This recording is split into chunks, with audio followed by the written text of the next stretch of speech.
नमस्कार दोस्तों, ज्ञान गुण सागर में आपका स्वागत है। तो चलिए बात करते हैं आज के द हिंदू और इंडियन एक्सप्रेस का एनालिसिस। बेसिकली आज द हिंदू का आर्टिकल्स ज़्यादा है, ठीक है। तो यहाँ पे बात करेंगे ट्रेड डेफिसिट के बारे में। ट्रेड डेफिसिट के बारे में थोड़ा बात करेंगे।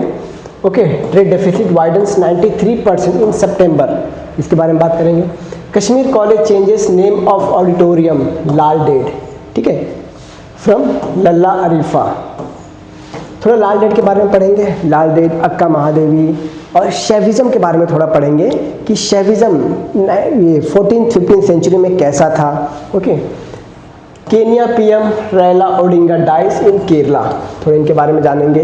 हालांकि यहाँ पे केनिया के मैप के बारे में फोकस करेंगे, ठीक है, क्योंकि ये फॉर्मर पीएम है तो केनिया के मैप के बारे में फोकस करेंगे। ओके, पुलिस डिस्ट्रॉय नियरली 1000 गांजा के बारे में बात करेंगे। Refugee infiltrators critical factor in India's clean energy ambition, इसके बारे में बात करेंगे। आईमैक के बारे में बात करेंगे। Okay, why is the scale architect of municipality sweat, municipality का जो इनकम है, ठीक है, इवन म्युनिसिपैलिटी जो कि अर्बन एरिया में सिचुएट करती है, अर्बन एरिया पूरी दुनिया का 2/3, नॉट पूरी दुनिया, इंडिया का 2/3 जीडीपी का कंट्रीब्यूट करती है, लेकिन फिर भी म्युनिसिपैलिटीज का कम क्यों है, उसके बारे में थोड़ा बात करेंगे।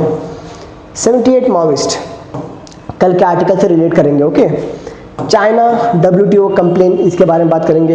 UK slaps sanction on Nayara refinery, Russia, ठीक है, थोड़ा इसके बारे में बात करेंगे। तो चलिए स्टार्ट करते हैं पहले आर्टिकल से। ये आर्टिकल लगा हुआ है। ओके, ट्रेड डेफिसिट बढ़ गया। देखिए ट्रेड डेफिसिट बढ़ा कैसे, ट्रेड डेफिसिट कैसे होता है, बैलेंस ऑफ पेमेंट क्या होता है, थोड़ा इसके बारे में बात करते हैं। देखिए इंडिया अभी बहुत से पूरी दुनिया में बहुत जैसे तेल वगैरह परचेस करता है, सर्विसेज एक्सपोर्ट करता है, सर्विसेज इंपोर्ट करता है, गुड्स एक्सपोर्ट करता है, गुड्स इंपोर्ट करता है। तो उससे क्या, अगर हम ज़्यादा एक्सपोर्ट करेंगे और कम इंपोर्ट करेंगे तो क्या होगा, हमारा एक्सपोर्ट बढ़ेगा और ट्रेड सरप्लस होगा। क्या होगा, ट्रेड सरप्लस। लेकिन क्या है ना, इंडिया बहुत ज़्यादा इंपोर्ट करता है। मैं पूरा इसका जो बेसिक फंडा वो समझा देता हूँ। इंडिया बहुत ज़्यादा इंपोर्ट करता है, ठीक है। अब इंडिया एक्सपोर्ट क्या क्या करता है और क्या क्या इंपोर्ट करता है। देखिए सबसे ज़्यादा जो लार्जर फैक्टर ऑफ इंपोर्ट है ना अपने इंडिया में, वो है क्रूड ऑयल। हम क्रूड ऑयल बहुत ज़्यादा इंपोर्ट करते हैं, ठीक है। मशीनरी हो गया, हम मशीनरी बहुत ज़्यादा इंपोर्ट करते हैं। टेक्नोलॉजीज जो है वो इंपोर्ट करते हैं। ओके, गोल्ड हो गया, हम गोल्ड भी बहुत ज़्यादा इंपोर्ट करते हैं, ठीक है। और क्या हो गया, पाम ऑयल, पल्सेस, ये सब हम बहुत ज़्यादा इंपोर्ट करते हैं, ठीक है। और एक्सपोर्ट क्या करते हैं, सबसे ज़्यादा हम एक्सपोर्ट करते हैं सर्विसेज, और क्या करते हैं, जेम्स एंड ज्वेलरीज। ओके, उसके बाद कुछ फिशरीज प्रोडक्ट हो गए, डेयरी प्रोडक्ट्स हो गए। लेकिन ये सब का क्वांटिटी और वैल्यू बहुत कम है, इनका जो क्वांटिटी प्लस वैल्यू बहुत कम है। ओके, और हम जो इंपोर्ट करते हैं इसमें से मेजॉरिटी क्रूड ऑयल, इसका वैल्यू बहुत ज़्यादा है, ठीक है। तो हमारा इंपोर्ट वाला जो रहता है वो हमारा बहुत ज़्यादा बढ़ जाता है। इसी ने अभी बताया है कि हमारा जो ट्रेड डेफिसिट हुआ है, ट्रेड सरप्लस नहीं हुआ है। सरप्लस कब होता, जब हम एक्सपोर्ट ज़्यादा करते हैं, जब हम दुनिया को ज़्यादा सामान बेचते हैं। जैसे चाइना हमेशा ट्रेड सरप्लस में रहता है क्योंकि वो दुनिया के लिए प्रोड्यूस करता है, लेकिन इंडिया ट्रेड डेफिसिट रहता है। क्यों, हम बहुत सी दुनिया में बहुत सी चीज़ें खरीदते हैं, ठीक है। गोल्ड हो गया, मिनरल्स हो गया, ठीक है, लिथियम हो गया, ये सब हम खरीदते हैं। ओके, तो हमारा ट्रेड डेफिसिट हो गया। अब थोड़ा इसी में बात करेंगे, अब ठीक है, अब इसी में बात करेंगे। India trade deficit nearly doubled 93% September, ठीक है। अप्रैल सितंबर में the overall trade deficit actually fell by 2.3%। Overall जो ट्रेड डेफिसिट है ये गिरा है, ठीक है, लास्ट टाइम से। लेकिन अगर मंथली या क्वार्टरली बोला जाए, क्वार्टरली बढ़ा है, क्वार्टरली ट्रेड डेफिसिट बढ़ा है, लेकिन ओवरऑल एक्चुअली फेल हुआ है, ठीक है। Showing resilience in India's export sector, resilience in India export sector मतलब हम एक्सपोर्ट है ना, एक्सपोर्ट बढ़ावा दे रहे हैं। मेक इन इंडिया जो है, मेक इन इंडिया ये काम कर रहा है, ठीक है। हम दुनिया में कितना एक्सपोर्ट करते हैं? दुनिया में इंडिया का जो एक्सपोर्ट का ये है ना 1.8%। आप देख रहे हो कितना कम है। वहीं चाइना 40%। दुनिया में अगर एक्सपोर्ट किया जाए, मतलब एक्सपोर्ट की गिनती किया जाए कि कितना परसेंट इंडिया एक्सपोर्ट करता है, तो जस्ट 1.8%, इससे ज़्यादा नहीं। चाइना 40% एक्सपोर्ट करता है, ठीक है। दुनिया में अगर एक्सपोर्ट का है तो सबसे ज़्यादा चाइना एक्सपोर्ट करता है पूरी दुनिया को, तो वही हम बता रहे हैं। और हाँ, बाय द वे, ये 2023 का PYQ है। वहाँ पे क्या लिखा था, क्वेश्चन में लिखा था कि इंडिया एक्सपोर्ट करता है 2.3%, लेकिन 2.3% नहीं है, 1.8% इंडिया एक्सपोर्ट करता है। ओके, मतलब एक्सपोर्ट वैल्यू दुनिया भर में का अगर परसेंट निकाला जाए तो इंडिया 1.8% ही बस एक्सपोर्ट कर पाता है। ओके, तो यहाँ पे टोटल एक्सपोर्ट, हालांकि ये डेटा देखने का आपको कोई ज़रूरत नहीं, कहीं यूपीएससी में नहीं पूछेगा।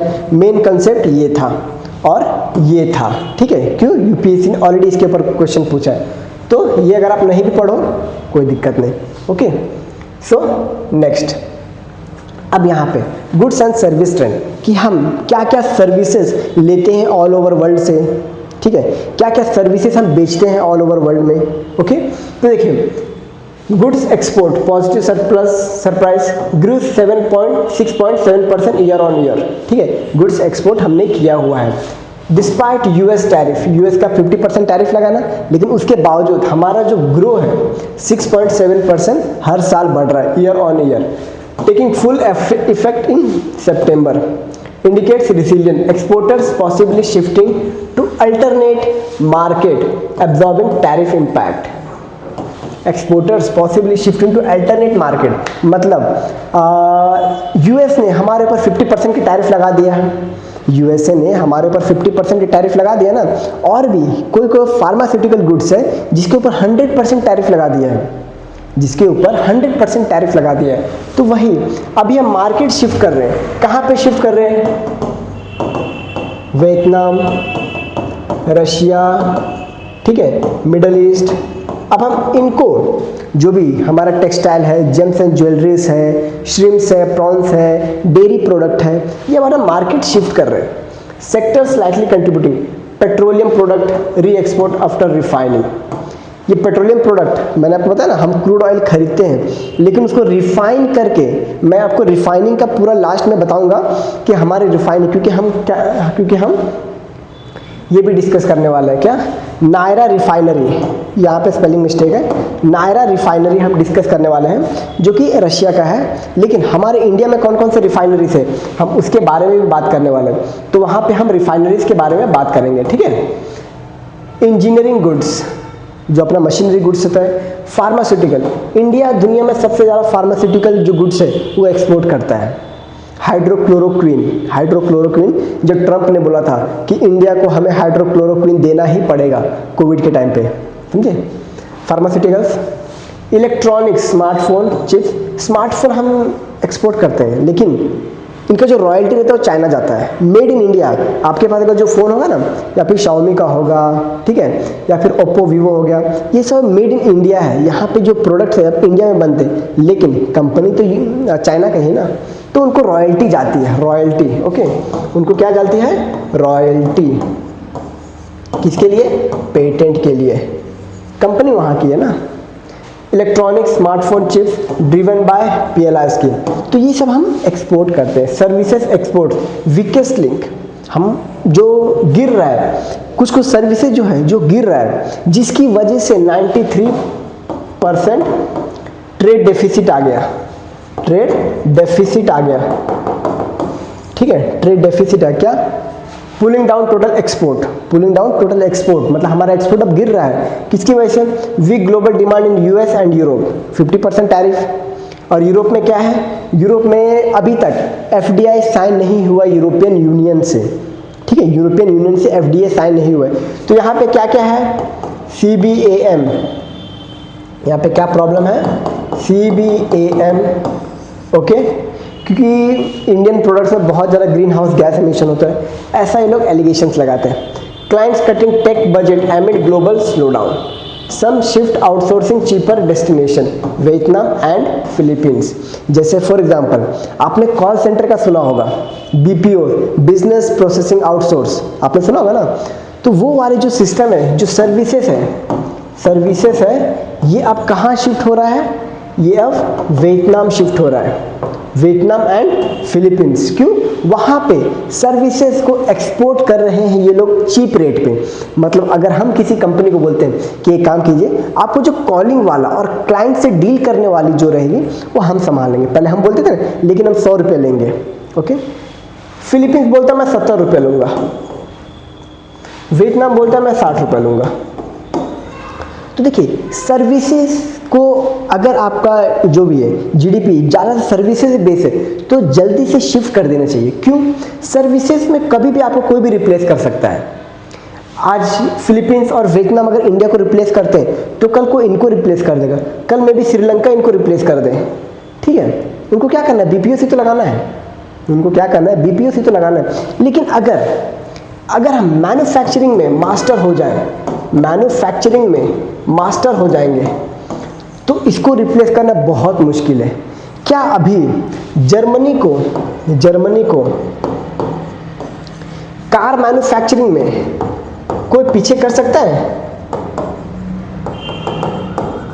कार मैन्युफैक्चरिंग को पीछे कर सकता है? यहाँ पे ऐसे कारें डिजाइन होती है, ऐसे कार कंपनीज है जिसका नाम ना आपको पता है ना मुझे पता है। बहुत से ऐसे कंपनी, लैम्बोर्गिनी वगैरह हो गए, सब अपने जर्मनी के हैं, सब। तो इंडिया को मैन्युफैक्चरिंग हब बनाना है, ठीक है, मैन्युफैक्चरिंग हब बनाना है। देखिए हमारा क्या टॉपिक था? ट्रेड डेफिसिट, लेकिन हम कोर टॉपिक पे भी आ गए, कोर टॉपिक भी हमने डिस्कस कर लिया, ठीक है। Next import search. अब ये हमारा देखिए यहाँ पे क्या है? ग्रू 6.7% ईयर ऑन ईयर एक्सपोर्ट, ठीक है। ग्रू 11.3, मतलब हम ज़्यादा इंपोर्ट कर रहे हैं। क्या इंपोर्ट कर रहे हैं? High crude oil. जैसे मैंने आपको पहले बोला, हम क्रूड ऑयल बहुत ज़्यादा इंपोर्ट करते हैं, ठीक है। 90 बिलियन से भी ज़्यादा हम क्रूड ऑयल इंपोर्ट करते हैं। आप सोचो 90 बिलियन डॉलर कितना होता है। Next gold import. जैसे मैंने आपको बताया गोल्ड इंपोर्ट हम सबसे ज़्यादा किससे करते हैं? सबसे ज़्यादा गोल्ड इंपोर्ट हम स्विट्जरलैंड से करते हैं, सबसे ज़्यादा गोल्ड इंपोर्ट हम स्विट्जरलैंड से करते हैं, ओके।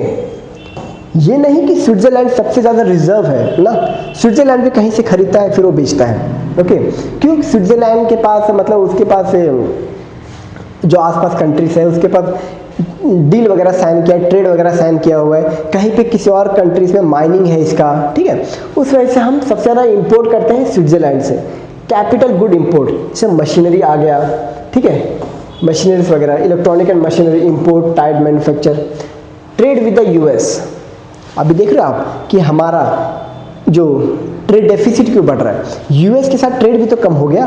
देखिए एक्सपोर्ट टू यूएस 13 अप्रैल से सितंबर ओवरऑल, बट मई में इतना हुआ, सितंबर में इतना हुआ। आप देख रहे हो कितना गिर गया, देख रहे हो कितना गिरा सितंबर 2025 में, मई 2025 में। और इसने टैरिफ कब लगाया था? टैरिफ जैसे लगा वैसे एक्सपोर्ट वैल्यू गिर गया इंडिया का। आप देख रहे हो कंटिन्यूस मंथ 1 मंथ डिक्लाइन। आगे और भी हो सकता है, आगे हो सकता है 3.5 होगा, 3.5 बिलियन डॉलर मे बी। इस वजह से हमारा क्या हो रहा है? इस वजह से हमारा ट्रेड डेफिसिट हो रहा है, समझे? इस वजह से हमारा ट्रेड डेफिसिट हो रहा है। तो इंडिया को क्या फोकस करना है? इंडिया को एक्सपोर्ट पे फोकस करना है, इंडिया को एक्सपोर्ट पे फोकस करना है। अपने इंडिया में मैन्युफैक्चरिंग हब बनाना पड़ेगा। उसके लिए गवर्नमेंट का बहुत से प्रोग्राम्स हैं, ठीक है, उसके लिए गवर्नमेंट का बहुत सा प्रोग्राम्स है, पीएलआई स्कीम है, okay.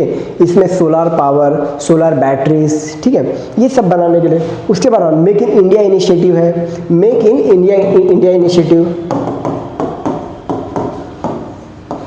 Make in India initiatives.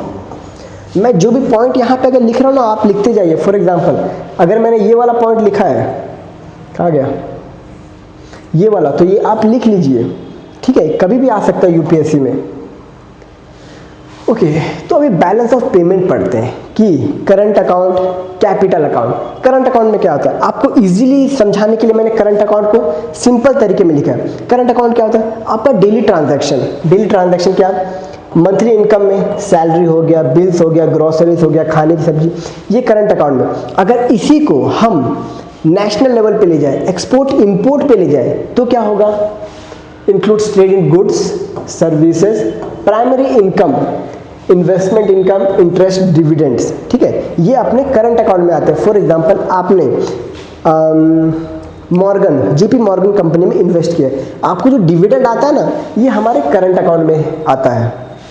ठीक है, secondary income, remittance and transfer. Remittance तो आपको डेफिनेटली पता होगा, मुझे बताने की जरूरत नहीं, लेकिन मैं फिर भी बता देता हूँ।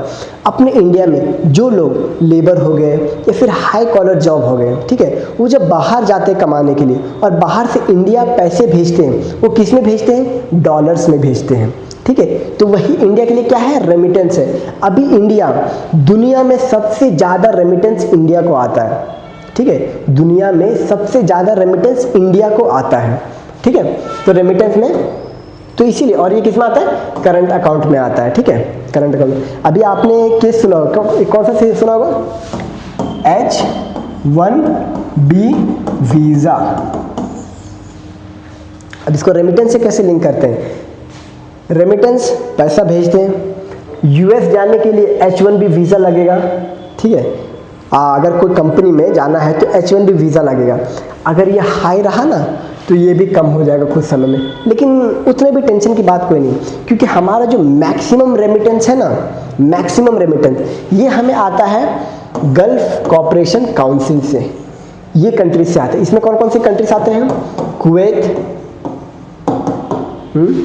कुवैत के बाद आता है Oman, UAE, Saudi Arabia, Qatar, Bahrain. ठीक है, ये तो देख रहे हैं हम कैसे कैसे टॉपिक, वाइडर टॉपिक को डिस्कस कर रहे हैं, है ना, ये हो गया।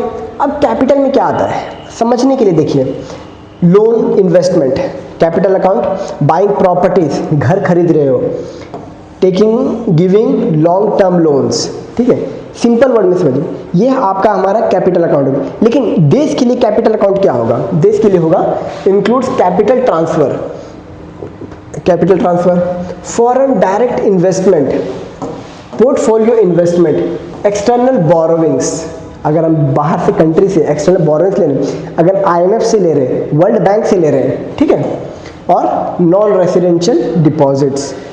ओके, नेक्स्ट, ये है वही करंट अकाउंट का ये है, लेकिन आपको यहाँ देखना है, मेन कंपोनेंट्स में देखना है।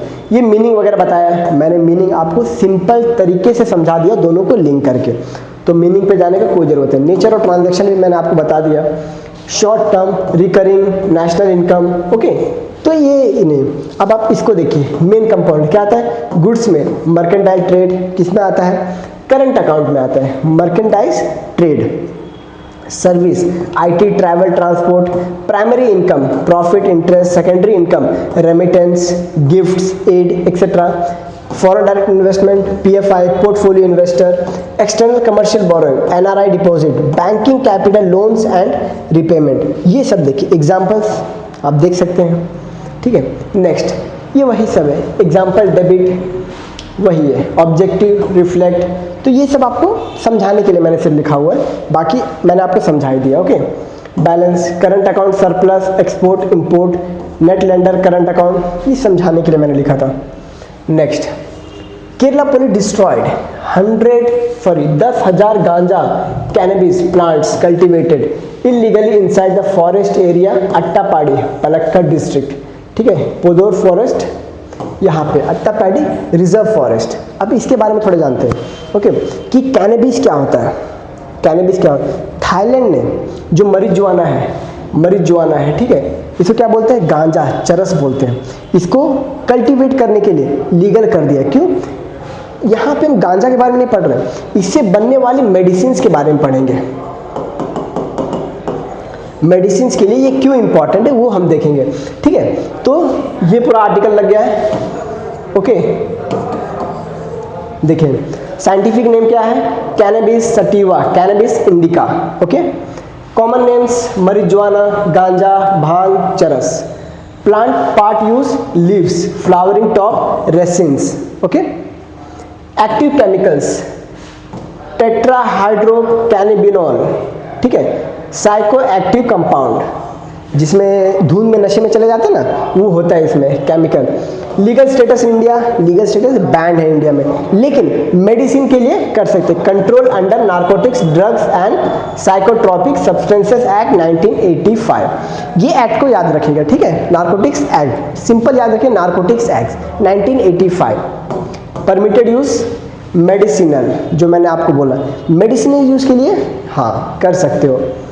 Scientific industrial hemp with government licence, गांजा आप उगा सकते हो लेकिन उसका दवाई बनाने के लिए ही। Okay, next legal positions under narcotics department. Okay, act 1985 legal. Section 8 में क्या बोलता है? सेक्शन 8 में prohibits cultivation, possession, sale or use of cannabis except medicinal scientific purpose under government authorization. Section 10, state can permit, regulate cultivation, hemp, industrial, fiber seeds, horticulture. मतलब state भी बोल सकते हैं हाँ तुम प्रोड्यूस करो, लेकिन इंडस्ट्रियल यूज के लिए ही, अदरवाइज कैनबिस को प्रोड्यूस करना इलीगल है।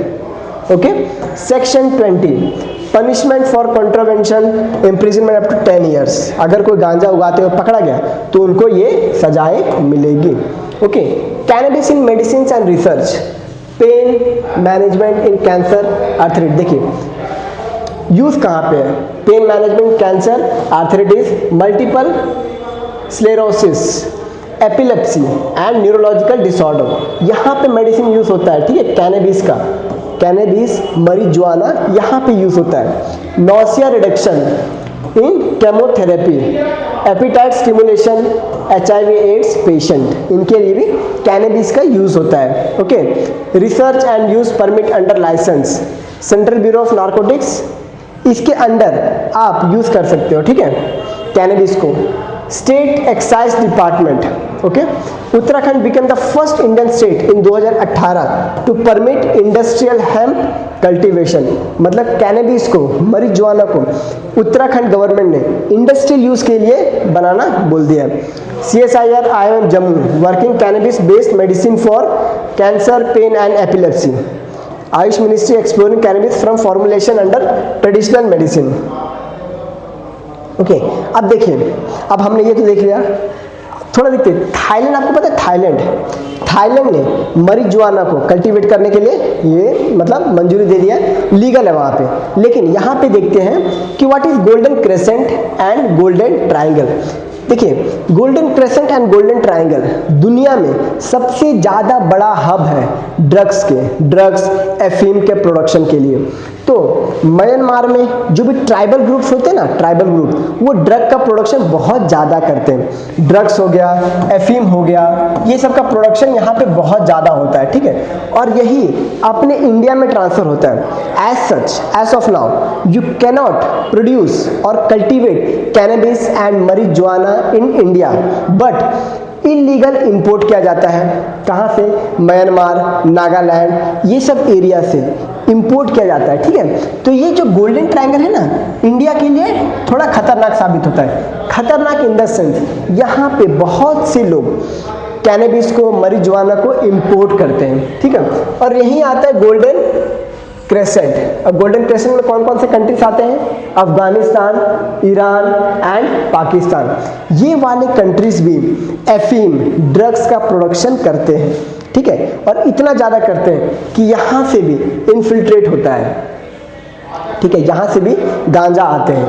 ओके, सो नेक्स्ट बात करते हैं रेफ्यूजी इन्फिल्ट्रेटर्स। ये है अपना नेक्स्ट आर्टिकल, इसके बारे में बात करते हैं। अभी अपने union home minister Amit Shah ji ने कहा है कि डिफ्रेंशिएट करना पड़ेगा रेफ्यूजीज और इन्फिल्ट्रेटर्स में, कि इन्फिल्ट्रेटर्स कौन है, रेफ्यूजीज कौन है।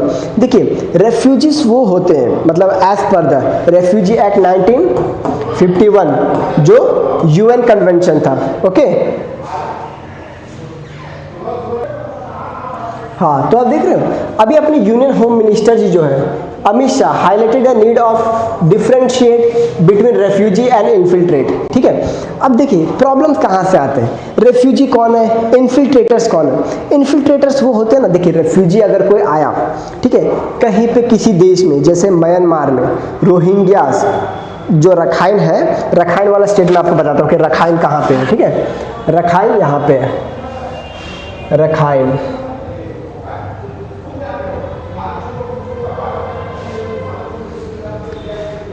रखाइन मैप देखना पड़ेगा, रखाइन मैप, ओके, ये रहा, ये देखिए ये है रखाइन, ओके, रखाइन स्टेट। अब यहाँ का इंपॉर्टेंस है, यहाँ से रोहिंग्यास माइग्रेट करके आए हैं, ओके, रखाइन से माइग्रेट करके आए हैं इंडिया, इंडिया से बांग्लादेश, बांग्लादेश से इंडिया।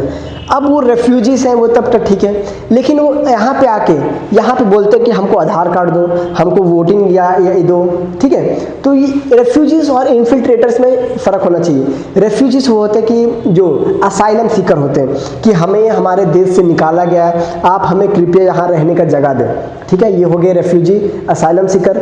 एक होता है इन्फिल्ट्रेटर, वो यहाँ पे इलीगली आए, इलीगल इमिग्रेंट्स आए, यहाँ पे आके आधार कार्ड मांग रहे हैं, यहाँ पे आके पासपोर्ट बनवा रहे हैं, यहाँ पे आके मतलब सब कुछ यहीं पे आप देख रहे हो, सिटीजनशिप का डिमांड कर रहे हैं, ये हो गया इन्फिल्ट्रेटर। तो एज सच इंडिया ने जो ग्लोबल है 1951 का रेफ्यूजी, जो रेफ्यूजी एक्ट है ना 1951 का साइन नहीं किया इंडिया ने साइन नहीं किया, लेकिन इंडिया फिर भी दुनिया में सबसे ज़्यादा जो भी है रेफ्यूजी से उनको असाइलम देता है, ओके, दुनिया में सबसे ज़्यादा। अब नेक्स्ट बात करते हैं कि प्रॉब्लम्स कहाँ से आए। प्रॉब्लम जहाँ से आए कि जो अपना प्री इंडिपेंडेंस एक्ट था, कौन कौन सा प्री इंडिपेंडेंस एक्ट था, इनको foreign act 1946, registration of foreigners act 1939, passport entry into India act 1920, now replaced by immigration and foreigners act 2025।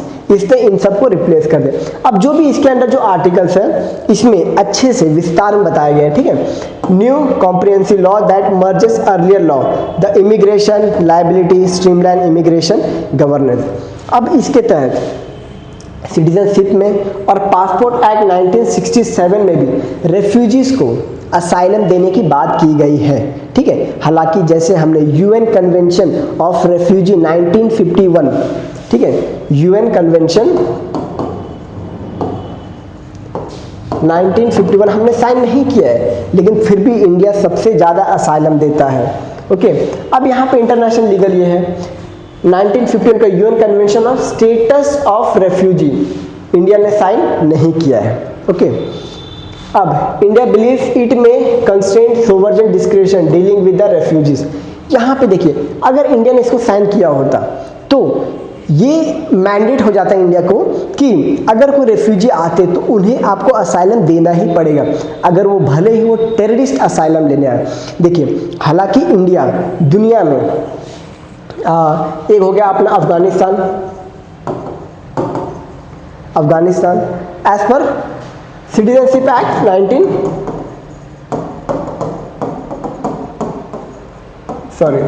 2019 Afghanistan, Pakistan and Bangladesh. यहाँ से जो भी अगर माइनॉरिटीज आते हैं तो इन सब देशों में माइनॉरिटीज कौन है? ठीक है, माइनॉरिटीज इन सब देशों में बुद्धिस्ट है, सिख है, ओके, बुद्धिस्ट, सिख, हिंदू, जैन, पारसी, ये सब है। लेकिन यहाँ पे जो डोमिनेंट है वो है मुस्लिम्स यहाँ पे डोमिनेंट है। ओके, अब मुस्लिम्स भी यहाँ से ये तारों के पार से इंडिया आ जाते हैं, तो ये क्या हुए? ये हुए इन्फिल्ट्रेटर्स जो यहाँ पे आके वोट का डिमांड करते हैं, आधार कार्ड का डिमांड करते हैं, सिटीजनशिप का डिमांड करते हैं कि हमें भी हक दो। अरे भाई क्यों हक दे तुम्हें? इन्फिल्ट्रेटर इन्हीं को बोला गया है। अभी आप वेस्ट बंगाल में देखोगे, वेस्ट बंगाल में सबसे ज़्यादा इन्फिल्ट्रेटर्स भरे हुए हैं। वेस्ट बंगाल में सबसे ज़्यादा इन्फिल्ट्रेटर्स भरे हुए हैं, सबसे ज़्यादा। और फिर तो इसी के लिए तो इतना बड़ा विवाद हुआ था, सिटीजनशिप एक्ट 2019 के लिए इतना बड़ा विवाद हुआ था। तो यहीं पे बताते हैं कि इन्फिल्ट्रेटर्स कौन है और रेफ्यूजी कौन है, ठीक है, ये बताया गया है इस एक्ट में। Okay, so let's move. हाँ, थोड़ा और वाइडर देखते हैं कि कौन कौन से देश में कैसे कैसे रेफ्यूजीज आए हैं, उनके साथ क्या अन्याय हुआ है, थोड़ा देखें, क्योंकि यूपीएससी पूछता है, यूपीएससी क्वेश्चन पूछता है रेफ्यूजीज के बारे में। तो देखिए, country origin, refugee group, okay, estimated displace bye 2025, देखेंगे लेटेस्ट डेटा बता रहा हूँ। मेन होस्ट कंट्रीज, कहाँ से आए हैं, ओके, कॉज ऑफ डिस्प्लेसमेंट, किस कंट्री में आए हुए हैं, ठीक है। Sudan, Darfur, Khartoum, blue Nile, ये हो गया सूडान में। अफ्रीकन ट्राइबल, मसालित, देखिए मसालित में यूपीएससी ने एक बार पूछा कि मसालित कहाँ के हैं, तो मसालित, फुर, नूबा एक्सेट्रा, अरब मिलिटेंट्स एक्सेट्रा, ये सब रेफ्यूजीज हैं, कहाँ पे हैं, सूडान में है, ठीक है। और ये कहाँ के, कौन से कंट्रीज के, छाड़ के हैं, साउथ सूडान के हैं, इजिप्ट के हैं, इथोपिया के हैं। ये सब ने सूडान को अपना रेफ्यूजी सेंटर बनाया हुआ है। भाई सूडान को बनाने की क्या जरूरत है, ये खुद गरीब देश है यार। Civil war between Sudan arm force, ये सब मतलब ये रीजन है, cause of displacement. South Sudan, यहाँ पे कौन आए हैं, दिनका, नूर, शिलूक, बरी। यूपीएससी डेफिनेटली पूछता है। एक बार यूपीएससी ने क्वेश्चन पूछा था इसके बारे में, बिडी बिडी के बारे में। बिडी बिडी ये 2022 का क्वेश्चन है, ठीक है, 2022 का। बिडी बिडी से large refugee settlement in north western Kenya, क्या सच है? तो ये केनिया में नहीं है, बिडी बिडी केनिया में नहीं है बल्कि उगांडा में है, ठीक है। तो ये रॉन्ग हो जाता है, ये राइट हो जाता है। Some people who fled South Sudan civil war lives in Bidi Bidi, ठीक है। बिडी बिडी एक रेफ्यूजी कैंप है, okay. Some people who fled from civil war Somalia live in Dadaab refugee complex Kenya. Kenya में कौन सा है, दडाब refugee camp, ठीक है, दडाब रेफ्यूजी कैंप। अभी मैं आपको आगे केनिया का मैप दिखाऊंगा, ओके। तो इसका आंसर 2 और 3। तो ऐसे क्वेश्चंस पूछे जाते हैं कि कौन कौन सा ये रेफ्यूजीज कहाँ पे है, रेफ्यूजी का ये जगह कौन सा है, ओके। तो सीरिया में कौन सा रेफ्यूजीज है, ये है सुन्नी मेजोरिटी, कुर्द्स, कुर्दिस्तान, आपने कुर्द, मसालित, इनके ऊपर क्वेश्चन पूछा गया था, ठीक है। नेक्स्ट, ये सब आप लिस्ट लिख सकते हो, ठीक है। रोहिंग्यास जो मैंने बताया था, ठीक है, म्यांमार रोहिंग्यास, ओके। तो आप इसका लिख सकते हो, स्क्रीनशॉट ले सकते हो आप इसका। Next, the critical factor India clean energy ambition. अब देखिए, क्लीन एनर्जी के लिए क्या चाहिए, क्लीन एनर्जी के लिए चाहिए मिनरल्स, ठीक है। ताकि देखिए अभी हमें क्या करना है, सिंपल तरीके से समझिए, हमें क्या करना है, हमें बनाना है सोलर पावर, सोलर पैनल। उसको बनाने के लिए भी मिनरल्स आते हैं, कौन सा आते हैं, परवोक्साइट। सोलर पैनल बनाने के लिए ये मिनरल्स आते हैं, कोबाल्ट आता है, लिथियम आता है, ये सब मिनरल्स आते हैं। तो यही बताया कि इंडिया में क्रिटिकल मिनरल्स का रिजर्व कितना है, ठीक है, कितना चाहिए, कौन कौन से कंट्रीज पे डिपेंड है, तो इसी के बारे में थोड़ा बात करेंगे। ये पूरा आर्टिकल है, ओके, कि इंडिया का जो भी जो मिनरल्स है इसका ग्रोथ कैसे हो रहा, प्रोडक्शन ग्रोथ कैसे हो रहा है, कंपाउंड एनुअल ग्रोथ रेट कितना है, हालांकि अभी 49% है, ठीक है। तो उसी के बारे में बात करेंगे। Strategic importance of critical minerals. Critical minerals है lithium, cobalt and rare earth element are essential for electric vehicle. Electric vehicle जो कि टेस्ला बना रहा है उसके लिए क्या क्या एसेंशियल है, ये सब। Batteries, solar panel, wind turbines, energy storage, इनके लिए क्या क्या इंपॉर्टेंट है, लिथियम, कोबाल्ट, निकल, ये सब इंपॉर्टेंट है, ठीक है। इंडियाज ग्रीन एनर्जी गोल 500 गीगावाट रिन्यूएबल एनर्जी कैपेसिटी 2030 तक, ये किसके लिए है, पेरिस डील के लिए। पेरिस डील के लिए 2015 में जो 2021 में जो साइन हुआ था, पेरिस क्लाइमेट डील, नहीं 2015 में हुआ था, ठीक है, 2015 में साइन हुआ था, ओके। नेट जीरो एमिशन 2070 तक करना है, ठीक है। Implication, securing steady supply of this minerals is crucial for both energy security and industrial growth. हमें लिथियम का रिजर्व चाहिए, हमारे पास है लिथियम का रिजर्व, मैं आगे बताता हूँ, ठीक। China dominates global rare earth element production 60% and processing 85%, क्योंकि खरीदता भी है। चाइना का बहुत दुनिया में अलग अलग जगह में माइंस है, ठीक है। जैसे चिली में चाइना का माइन है, अफ्रीका में चाइना का माइन है। चाइना ने माइंस खरीद रखा है, वो अपना था ना ग्लोबल डेप्ट, उनको वो कर्ज देता है, वो जब कर्ज रिटर्न नहीं कर पाते तो बोलता है एक काम करो, तुम अपना ये माइंस हमें दे दो, समझे। तो चाइना 85% प्रोसेसिंग कर रहा है। आप सोच रहे 85% बहुत ज़्यादा होता है। इसमें अपना आ गया जर्मेनियम आ गया, और फिर नोवा वगैरह ये सब आ गया, ठीक है। रेयर अर्थ एलिमेंट्स आ गए, लैंथेनाइट्स, यट्रियम, स्कैंडियम सब आता है इसमें। Tension, trade restriction and market volatility. अब देखिए इंडिया में कहाँ कहाँ पे डिपॉजिट है, मैंने आपको क्या बताया, हमें इसकी ज़रूरत है तो हमें देखना पड़ेगा कि हमारे पास कितना है, ठीक है। तो लिथियम का रिजर्व अपने इंडिया में 5.9 million metric ton Reasi district of Jammu Kashmir में। कहाँ पे? रियासी डिस्ट्रिक्ट ऑफ जम्मू कश्मीर में, सलाल रियासी डिस्ट्रिक्ट में 5.9 million metric tons of lithium resource पाया गया है, okay. Geological survey of India ने ढूंढा। राजस्थान में भी लिथियम की रिजर्व है, कहाँ पे है? सिकार में है, ठीक है, सिकार बर्मर में आता है। Significant lithium deposit under exploration है, रिजर्व है, लेकिन हमने बहुत कम एक्सप्लोर किया हुआ है। बहुत साउंड आता है यार, ठीक है। Mines project exploration underway, no large scale commercial production. India currently imports almost 100% lithium. और किससे इंपोर्ट करता है? चिली से करता है, ठीक है, बोलीविया से करता है, नेक्स्ट आता है कोबाल्ट। लिथियम के बारे में हमने बात कर लिया, ठीक है। इंडिया में लिथियम का रिजर्व कहाँ पे, हमने वो भी डिस्कस कर लिया। अब कोबाल्ट की बात करते हैं। Cobalt, lithium ion batteries. देखिए आयन बैटरी, लिथियम आयन, जो आपके मोबाइल का जो बैटरी है किससे बना है? कोबाल्ट और लिथियम से बना है, ठीक है। तो उसको बनाने के लिए कोबाल्ट की जरूरत पड़ती है। कोबाल्ट का 70% का जो प्रोडक्शन है वो कौन करता है? 70% प्रोडक्शन DRC करता है, डेमोक्रेटिक रिपब्लिक कॉन्गो, ठीक है। इसका एक मैप मैं आपको दिखाता हूँ, DRC का मैप, अफ्रीका का मैप है कि नहीं, ये रहा, ये है DRC। दुनिया में सबसे ज़्यादा कोबाल्ट का जो रिजर्व है ये यही देश करता है, ठीक है। कोबाल्ट को सबसे ज़्यादा प्रोड्यूस यही करता है,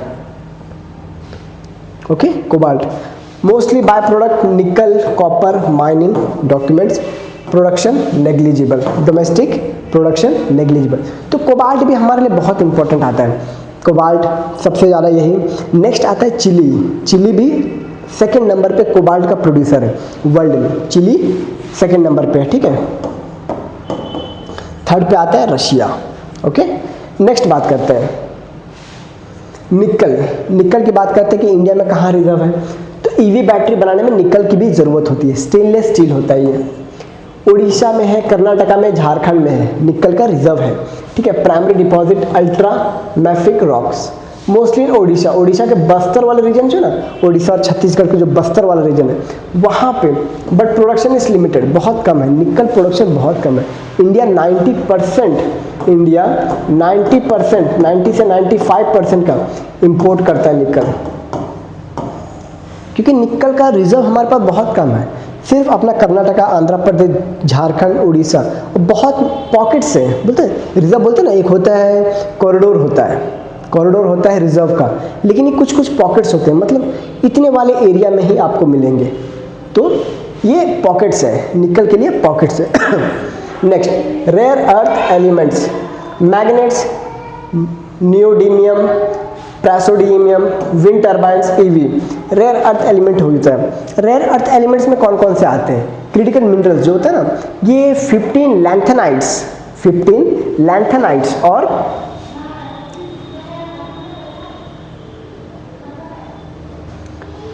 पीरियोडिक टेबल में मैं आपको बताता हूँ।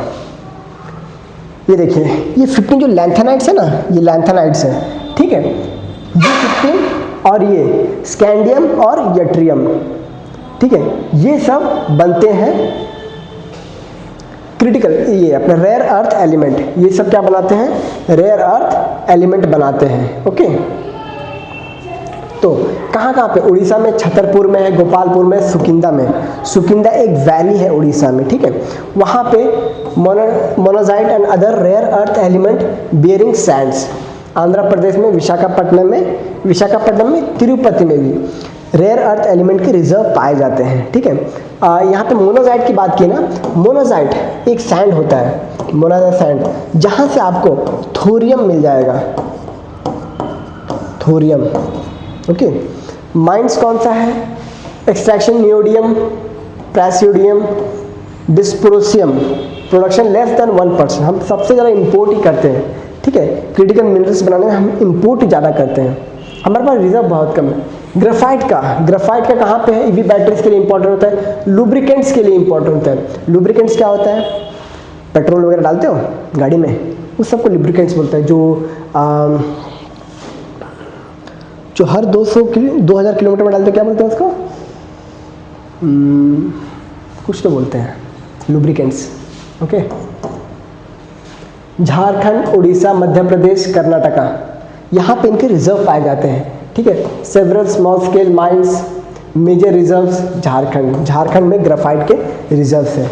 ओके, कॉपर इंपॉर्टेंट, हाँ कॉपर में अपना थोड़ा रिजर्व है, लेकिन फिर भी इंडिया इंपोर्ट करता है, ठीक है। पहले अपने इंडस वैली सिविलाइजेशन में सुना ना, वहाँ पे कॉपर चैल्कोलिथिक फेज, कॉपर हमारे यहाँ पे बहुत हुआ करता था, लेकिन अब कम हो गया। Electrical wiring, Motors, renewable energy. Rajasthan का खेतरी है ना, खेतरी डिस्ट्रिक्ट, खेतरी माइंस है वो, खेतरी माइंस में कॉपर का इंडिया में सबसे ज़्यादा रिजर्व खेतरी माइंस है। इंडस वैली सिविलाइजेशन में भी खेतरी माइंस से ही कॉपर लेके जाया करते थे। झारखंड में सिंहभूम घाटशिला में है, मध्य प्रदेश में मलांज खंड में है। India is self sufficient but demand rising. India copper में सेल्फ सफिशिएंट, जैसे मैंने पहले बोला, इंडस वैली सिविलाइजेशन में ही खेतरी माइन से कॉपर आया करते थे, कॉपर, ब्रॉन्ज, लेकिन अब जो डिमांड बढ़ रहा है इसका, वायरिंग जो बनाते हैं ना, वायर जो बनाते हैं कॉपर का बनाते हैं ना, ठीक है। Zinc, lead and tin, Rajasthan में अच्छा खासा जिंक है। उसके बाद झारखंड में होगा, झारखंड में है, ठीक है। Rajasthan, Bihar mostly small scale, ये भी पॉकेट्स में है, कॉरिडोर में नहीं है, रिजर्व कॉरिडोर नहीं है, रिजर्व पॉकेट्स है, बहुत कम रिजर्व है। ओके, नेक्स्ट यूरेनियम इंडिया में सबसे ज़्यादा झारखंड में आपको मिलेगा यूरेनियम। ओके, झारखंड, जादूगुड़ा में, भाटिन, तुमालापल्ली आंध्र प्रदेश में। Small scale imported to meet nuclear targets के लिए हम यूरेनियम 235। यूरेनियम के ऊपर 2023 में क्वेश्चन था कि यूरेनियम का कितना % एनरिचमेंट करने से इलेक्ट्रिसिटी बनता है। तो यूरेनियम का 5% एनरिचमेंट अगर करोगे तो इलेक्ट्रिसिटी एनर्जी बना पाओगे। 30% से लेके 50% तक अगर करोगे तो आप एटॉम बॉम्ब बना सकते हो, atom bomb, nuclear bomb. Okay, next article की बात करते हैं, the future of IMEC India Middle East economic corridor. Okay, India Middle East Europe economic corridor, इसके बारे में बात करेंगे। इसका आर्टिकल मैंने नहीं लगाया क्या, ये रहा आर्टिकल, नहीं ये नहीं है, एक सेकंड ना, ये भी आर्टिकल आया है, कहाँ पे, द फ्यूचर ऑफ आईएमएक, ये रहा, ये आर्टिकल आया है इंडिया मिडल ईस्ट का कि फ्यूचर क्या है आईएमएक का। देखिए मैं आपको भी सिंपल से कि आईएमएक क्या है, कब आया, ठीक है। अब देखिए आईएमएक को बेसिकली कनेक्टिविटी बढ़ाने के लिए बनाई गई है, मैं आपको सारांश में पूरा बता देता हूँ। ये है आईएमएक, ओके, आईएमएक है कनेक्टिविटी। देखिए मुंबई पोर्ट और गुजरात का मुंद्रा पोर्ट ये कनेक्टिविटी करता है जबेल अली यूएई का पोर्ट से, यूएई में जबेल अली पोर्ट है, ठीक है, वहाँ से फिर यहाँ से रोडवेज जाएगा, रेल रूट या रोड रूट, ओके। यूएई, अब यूएई में जगह है अल गुहाफत, सऊदी अरेबिया में अल गुहाफत, नहीं ये भी यूएई में है। उसके बाद सऊदी अरेबिया में हराद है, रियाद है, यहाँ पे जाएगी रेल रूट से कनेक्टेड। अल हदीता, ये भी सऊदी अरेबिया में है। उसके बाद हाइफा पोर्ट इन इजराइल। उसके बाद पिराशियस इन ग्रीस, पिराशियस बाद इटली में भी एक जगह है, इटली में भी जगह है मैसीना, इटली में जगह है मैसीना, ओके। ये आईमैक कॉरिडोर है और ये किसके तहत बनाया गया? GPAI, ग्लोबल पार्टनरशिप एक्ट में, ठीक है। ये 2022 में साइन हुआ था ताकि चाइना का जो बेल्ट एंड रोड इनिशिएटिव है, बेल्ट एंड रोड इनिशिएटिव, उसको काउंटर करने के लिए बनाया था। इसमें $600 बिलियन का फंड एलोकेट करने का टारगेट था कि हम दुनिया में इंफ्रास्ट्रक्चर कनेक्टिविटी बढ़ाएंगे, ओके, दुनिया में इंफ्रास्ट्रक्चर कनेक्टिविटी बढ़ाएंगे। तो उसी के लिए आईमैक बनाया गया है, ठीक है।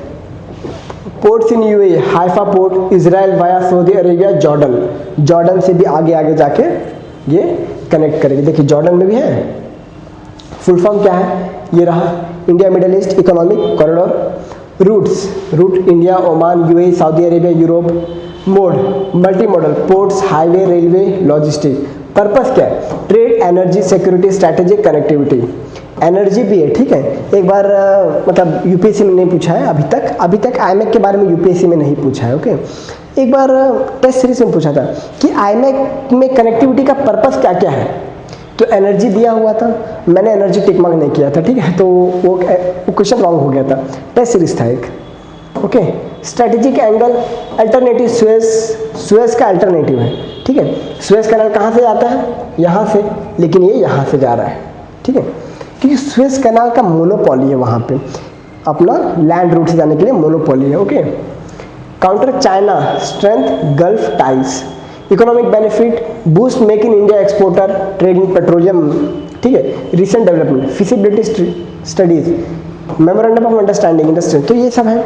अब इसका ग्रोथ देखिए, ग्रोथ पूछा है कि फ्यूचर क्या है आईमैक का। अभी वर्ल्ड में इतने, क्योंकि देखिए ये वाला कॉरिडोर पूरी तरह से डेवलप अभी तक हुआ नहीं है, पूरी तरीके से डेवलप हुआ नहीं है। कारण अभी इजराइल का वॉर चल रहा है, इजराइल और गाजा का, फिलहाल तो अभी सीज फायर में है, लेकिन इसका वॉर चल रहा है। दूसरी बात, यूरोप में भी कंसर्न चल रहे हैं, सऊदी अरेबिया, यूएई में भी कंसर्न थोड़ा चल रहा है। तो अभी इसका पूछना, इसका फ्यूचर क्या है, तो उसके लिए काम करने की ज़रूरत है फ्यूचर के लिए। तो मैंने आपको जो प्रीलियम पर्सपेक्टिव है, जो मेन है, वो मैंने आपको बता दिया, ठीक है। कनेक्टिविटी, पोर्ट्स वगैरह। यहाँ पे म्यूनसिपालिटी की बात की जा रही है। Are municipal bonds new frontier of local lands, is over centralisation of tax a problem. अब देखिए यहाँ पे बोला जा रहा है कि जो म्यूनसिपैलिटीज़ होता है, म्यूनसिपैलिटीज़ कहाँ पे होता है? म्यूनसिपैलिटीज़ होता है अपना अर्बन एरिया में, जैसे मुंबई महानगर पालिका हो गया, दिल्ली म्यूनसिपल कॉरपोरेशन हो गया, ठीक है, बेंगलुरु म्यूनसिपल कॉरपोरेशन होता है। ये अर्बन एरिया को संभालने में, वहाँ के एडमिनिस्ट्रेशन में काम करती है, ओके। अब दूसरी बात ये पूछ रहा है कि urban India generate 2/3 of national GDP, जो कि मुंबई, दिल्ली, बेंगलुरु, ये सब जो मेट्रोपॉलिटन सिटीज़ हैं, ये अपने भारत में 2/3 ऑफ जीडीपी बनाते हैं। उसके बावजूद जो भी है, ये जो म्यूनसिपैलिटी है, इनका जो कंट्रीब्यूशन है 1% से भी कम है, 1% से भी कम है। क्यों? क्योंकि देखिए यहाँ पे बोला जा रहा है कि जो इनका टैक्स कलेक्ट करने का जो ये है, वो 1% से भी कम है, टैक्स रेवेन्यू 1% से भी कम है। तो इनका कंट्रीब्यूशन कैसे बढ़ेगा? क्योंकि देखिए अर्बन एरियाज में टैक्स कलेक्शन का अथॉरिटी इनको देना चाहिए था, ठीक है। तो वही बता रहे, क्या म्यूनसिपल कॉरपोरेशंस फेल हो रहे हैं, ये अच्छे परफॉर्म क्यों नहीं कर पा रहे? तो इसके पीछे कुछ बहुत कारण है कि जैसे म्यूनसिपल कॉरपोरेशन, पंचायत काम नहीं कर पाते, तो आप इसको मेंस पर्सपेक्टिव से लिख सकते हो, ठीक है। कारण क्या है? Monetisation of resources, monetisation resources लोग करते नहीं हैं, ओके, यहाँ पे प्रॉब्लम्स बताया है, मैं आगे प्रॉब्लम डिस्कस करूँगा। ये मैं अपने ओवरऑल अपने स्टडीज से बता रहा हूँ।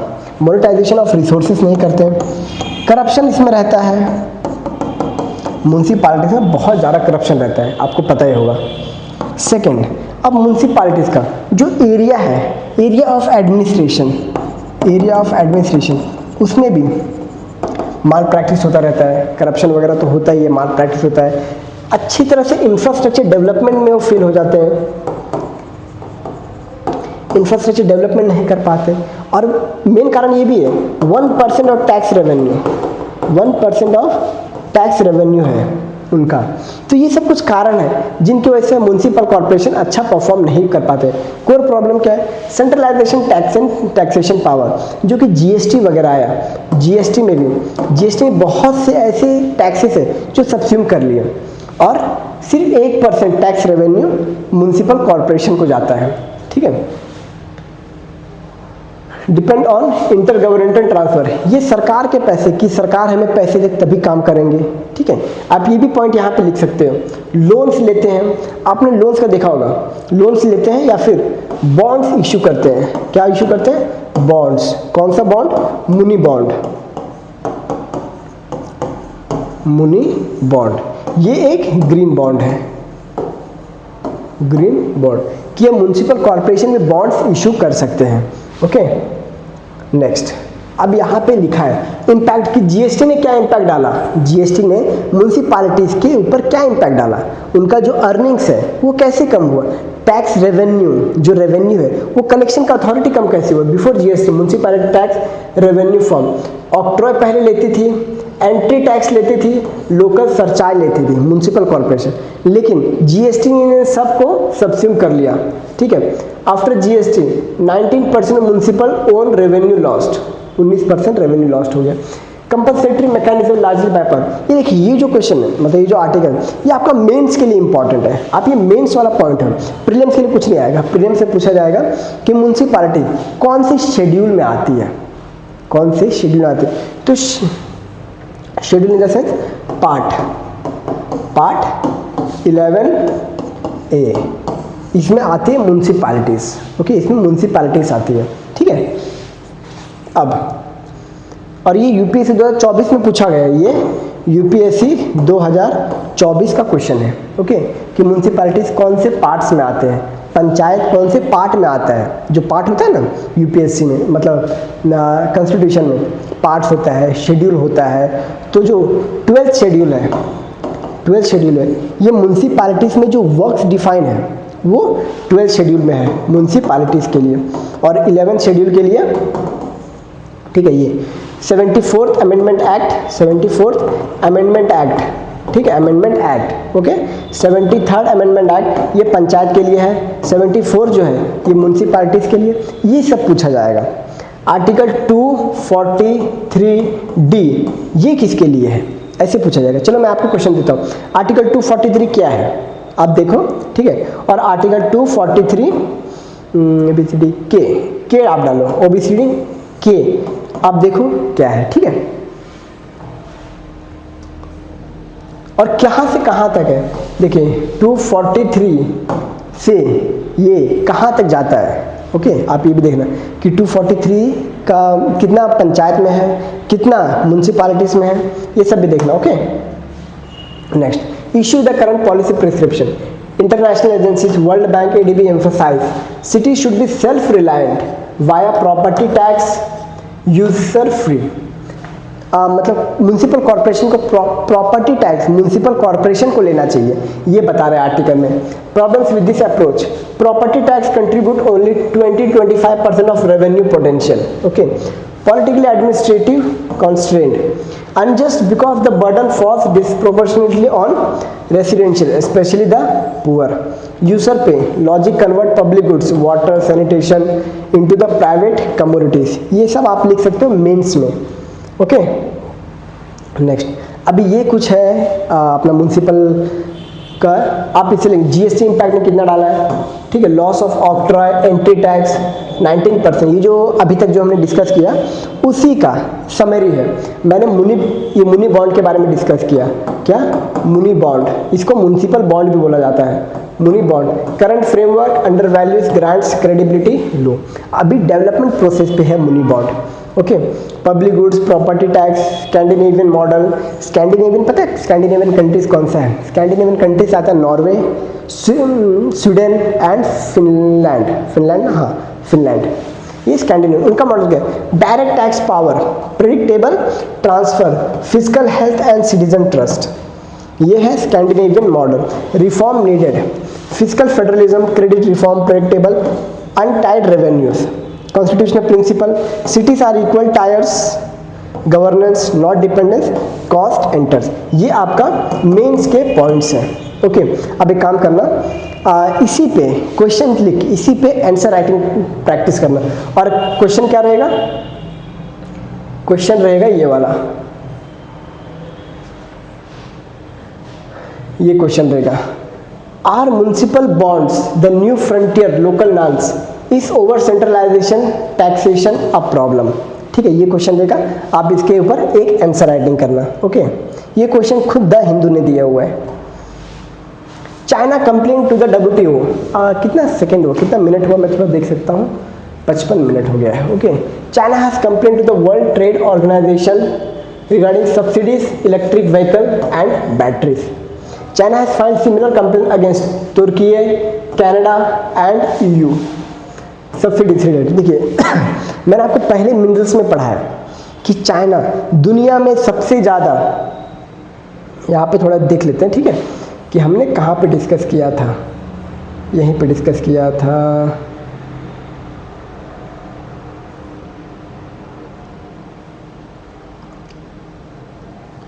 यही है क्या? हाँ ये रहा। अभी हमने यहाँ पे डिस्कस किया, China dominates global rare earth element production, 60% processing, posing supply chain risk, 85% processing. तो इसी आर्टिकल को हम यहाँ पे लेके आते हैं, ठीक है, यहाँ पे लेके आके यहाँ पे डिस्कस करते हैं। चाइना क्यों कंप्लेन कर रहा है? चाइना कंप्लेन कर रहा है कि हमारे लोग अपने आप बनाते हैं। अरे भाई अपने आप बनाते हैं, तुम्हारे पास रिजर्व है, 60% का रिजर्व है, 85% का प्रोसेसिंग है तुम्हारे यहाँ, इसीलिए तुम्हारे लोग अपने आप बनाते हैं, हमको सब्सिडी देनी पड़ती है। ठीक है, तो यहीं पे कुछ बात है। Okay, China file similar complaint, ये सब WTO डिस्प्यूट सेटलमेंट प्रोसेस। अब ये देखिए, अब डिस्प्यूट सेटलमेंट, अब देखिए WTO के बारे में थोड़ा जान लेते हैं। WTO कब आया था? और WTO से पहले क्या था? गैट था। ठीक है, WTO से पहले था GATT, general agreement on trade and tariff, general agreement on trade and tariff. उसके बाद 1995 में उरुग्वे राउंड ऑफ कॉन्फ्रेंस होता है, उरुग्वे कॉन्फ्रेंस होता है। ठीक है, फिर 1995 में WTO का वर्ल्ड ट्रेड ऑर्गेनाइजेशन का एस्टैब्लिशमेंट होता है। तो उसी के अंदर अगर कंट्रीज ट्रेड में ये गलती करते हैं, ठीक है, अब इसी में फ्री ट्रेड एग्रीमेंट आता है, मोस्ट फेवर्ड नेशन आता है, ये सब कुछ WTO के ये हैं। ओके, तो यहीं पे देखेंगे कि WTO का डिस्प्यूट सेटलमेंट क्या है। ओके, जब हम इकोनॉमी के क्लास में पढ़ेंगे तब हम WTO के बारे में पूरा पढ़ेंगे। WTO का फॉर्मेशन कैसे होता है, WTO मिनिस्ट्रियल कॉन्फ्रेंस जो होता है, WTO का सबसे हाईएस्ट डिसीजन मेकिंग बॉडी है, क्या? Ministerial conference.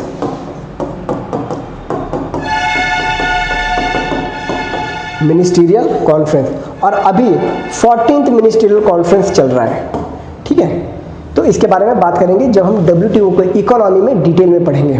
Okay, China has requested consultative with the India which is a preliminary and cautious step attempt to bilateral resolution before escalating panel request if consultation fail. ये होता है पहले में consultation करेंगे कि complain किया है तो उनसे बात करो कि क्यों आप ट्रेड डिस्कशन कर रहे हो। Second panel, if consultation fail China can request the WTO to set up a dispute settlement panel. The panel examines whether India's subsidies violate WTO rules, agreement, subsidies, countervailing measures. ठीक है, अगर इसको violet कर रहा है तो India के ऊपर पेनल्टी लगेगा। ठीक है, similar last to last year 2023 में ब्राज़ील ने और कौन सा कंट्री? सेंट्रल अमेरिका में कंट्री है, क्वागुआ है। ठीक है, उसने इंडिया के ऊपर कंप्लेन किया था कि इंडिया शुगर केन, शुगर बनाने के लिए सब्सिडीज देता है, ठीक है। तो ऐसे कंपनीज WTO में रेस होते हैं, ओके। अब यहाँ पे बात करते हैं कि क्या है, गैट्स है, ट्रिप्स है, ठीक है, SCM है, सब्सिडीज एंड काउंटरवेलिंग मेजर्स। ये कुछ मेजर्स है WTO में, ठीक है, जिससे ट्रेड को, वर्ल्ड ट्रेड में, दुनिया भर में ट्रेड को रेगुलेट किया जाता है, ठीक है, कि कोई भी सब्सिडीज ज़्यादा ना दे, ट्रेड को अच्छे से करें, ओके। एक दूसरे कंट्री से मोस्ट फेवर्ड नेशन, ऐसा नहीं कि मैं चाइना से कुछ खरीदूंगा ही नहीं और अगर खरीदूंगा तो 100% टैरिफ लगा दूंगा, ठीक है। तो ऐसे कुछ नहीं लगाना है, ऐसे जो ट्रेड को डिस्टॉर्ट करे ये सब नहीं करना है, हर एक कंट्री को इक्वली ट्रीट करना है, ओके। हालांकि जो अभी US कर रहा है, जो 50% का टैरिफ है, तो इसके पीछे भी वो साइंटिफिक, जो मतलब इकोनॉमिकल एविडेंसेस देता है कि हम क्यों लगा रहे हैं 50% टैरिफ, ये हमारा सैंक्शंस है, तो इसके ऊपर भी डिस्कस करेंगे, ठीक है। Structure, process, consultation, panel, appellate body, implementation, ये होता है डिस्प्यूट का। तो अभी डिस्प्यूट चल रहा है, ओके। तो ये WTO rulings are legally bindings on member, WTO ने अगर बोल दिया तो लीगली बाइंडिंग है, ओके। नेक्स्ट बात करते हैं WTO subsidy classification, subsidy and countervailing measures agreement में क्या आते हैं। तो ग्रीन बॉक्स आता है, WTO में अलग अलग बॉक्सेस होते हैं कि अगर उसके तहत आप सब्सिडीज वगैरह दे रहे हो तो आपके ऊपर पेनल्टी लग सकती है। किसके ऊपर पेनल्टी लगेगी? एम्बर बॉक्स सब्सिडीज पे लगेगी। एम्बर बॉक्स में क्या होता है पता है? जब हम फार्मर्स वगैरह को सब्सिडीज देते हैं ताकि और ज़्यादा प्रोडक्शन करो, तो ये क्या ट्रेड को रेगुलेट, ये ट्रेड को डिस्टॉर्ट करता है। तो उसी को पता है एम्बर बॉक्स में क्या होता है, ट्रेड डिस्टॉर्टिंग, ठीक है, trade distorting production export, direct price support to farmer, जैसे डायरेक्ट प्राइस सपोर्ट होता है ना, MSP हो गया अपना एक, ओके। Output based subsidies, guaranteed minimum price, minimum price जो है अपना MSP है। Actionable limited, subject to reduction, commitment and WTO monitoring. Green box में क्या होता है? ग्रीन बॉक्स में सब्सिडी देते हैं ताकि पेड़ लगाओ, ठीक है। अब पेड़ तो हम एक्सपोर्ट नहीं करेंगे ना, तो पेड़ के लिए सब्सिडी देते हैं, तो ग्रीन बॉक्स में आता है, उस पर कोई नहीं था। ब्लू बॉक्स में क्या आता है? ब्लू बॉक्स में a subset of amber box but considered less trade distorting. Example, production limiting programmes where farmers get support only if they limit output, ठीक है, इसके लिए। और ये जो ब्लू बॉक्स है ना, ये US में बहुत चलता है, ओके, US में बहुत चलता है। Next, refinery development. मैंने आपको पहले बोला था कि हम रिफाइनरीज के बारे में बात करें। अभी देखिए यहाँ पे नायरा एक रिफाइनरी है, नायरा रिफाइनरी क्या है, ठीक है, Nayara Energy Wednesday, UK sanction और Russia's two largest oil companies, Rosneft, which 93% Naira. The EU already sanctioned 80%. Timing of UK sanction is significant. Prime Minister. तो अब यहाँ पे इंडिया में कौन कौन से रिफाइनरीज है उसके बारे में बात करेंगे। रिलायंस इंडस्ट्री जामनगर में रिफाइनरीज है, ठीक है। Maintain shutdown April 2025 maintenance. Reliance Industries shut down a crude unit some secondary units 21 days at its Jamnagar refinery, the world's largest refinery complex with a combined capacity 1.4 million barrels per day. Okay, BPCL Kochi refinery कहाँ पे? केरला में। अब इसके बारे में देख सकते हो, क्योंकि देखिए अभी मैं थोड़ा सा स्पीड लेके जा रहा हूँ, लेकिन सब कुछ डिटेल में एक्सप्लेन करूँगा क्योंकि टाइमिंग ज़्यादा हो रहा है, समझे। सदर्न इंडिया, विशाखापट्टनम में रिफाइनरीज है, okay. Hindustan Petroleum Corporation plans to expand Visakhapatnam refinery, तो ये सब उसका ये इंपॉर्टेंस है करीब है। मनाली रिफाइनरीज कहाँ पे है? तमिलनाडु में। क्योंकि देखिए क्वेश्चन ऐसे पूछ सकते हैं कि मनाली रिफाइनरीज कहाँ पे है, तो आपको ऑप्शन में दे देगा आंध्र प्रदेश, तो आंध्र प्रदेश में नहीं है, कहाँ पे? तमिलनाडु में। ऐसे प्रकार का क्वेश्चन पूछा जाता है, ओके। नेक्स्ट, नुमालीगढ़ रिफाइनरी कहाँ पे? आसाम में है। और नेक्स्ट, पानीपत रिफाइनरी कहाँ पे? हरियाणा में है, ओके। नेक्स्ट, अब हम आते हैं अपने सीरीज के एंड पे, ठीक है। यहाँ पे देखिए ये वाला आर्टिकल मैंने कल डिस्कस किया था। जब इस वाले आर्टिकल को देखिए, जब गढ़चिरौली में 61 माओविस्ट ने अपना हथियार रख दिया था, तो ये वाला आर्टिकल मैंने कल ही बताया था। माओविस्ट के बारे में पूरा बताया था, माओ जेडोंग के बारे में पूरा बताया था, ओके। आज मुझे अंत में एक स्टोरी सुनानी है, इसीलिए मैं इसको थोड़ा जल्दी कर रहा हूँ, ठीक है। ये वाला मैंने कल ही पढ़ा दिया था, तो आप देख सकते हो कल के video, okay. Next, former Kenyan PM Raila Odinga dies in Kerala. अभी देखिए इसके ऊपर जो भी कार्रवाई वगैरह होना है कि कैसे मरा, उसके पीछे कारण क्या है, तो वो सब कल आर्टिकल में आएंगे। हम देखते हैं केनिया के बारे में, केनिया के मैप के बारे में पढ़ते हैं कि केनिया को कौन कौन सा कंट्री सराउंडिंग है। ठीक है, तो कौन है, तंजानिया है यहाँ पे बेटर तरीके से, ठीक है, कौन है, तंजानिया है, ठीक है, लेक विक्टोरिया है, ओके, उगांडा है, इथोपिया है, सोमालिया है, ये सब केनिया के बाउंड्री कंट्रीज है, ओके। बोम्बासा एक आइलैंड है यहाँ पे, केनिया कैपिटल नैरोबी, ठीक है। यूनाइटेड नेशन एनवायरमेंटल प्रोग्राम, उसका भी सेंटर यहीं पे, UNEP का हेडक्वार्टर यहीं पे है नैरोबी में, ओके। अब देखिए माउंट केनिया 5190 हाईएस्ट पीक है, केनिया का हाईएस्ट पीक है। हालांकि अफ्रीका का माउंट किलिमंजारो है, लेकिन यहाँ का हाईएस्ट यही है। ग्रेट रिफ्ट वैली, ये देख सकते हो आप, ओके। ये है ताना रिवर। ताना रिवर पे कभी भी क्वेश्चन आ सकता है कि ताना रिवर किस में गिरता है, क्या वो अरेबियन सी में गिरता है, या फिर अटलांटिक ओशन में गिरता है, या फिर इंडियन ओशन में गिरता है, तो ये इंडियन ओशन में गिरता है, ओके। ताना रिवर, ये है ताइता हिल्स, ओके। ऐसे क्वेश्चंस पूछे जा सकते हैं। अब नेक्स्ट हम इस आर्टिकल के बारे में डिस्कस करते हैं, ठीक है।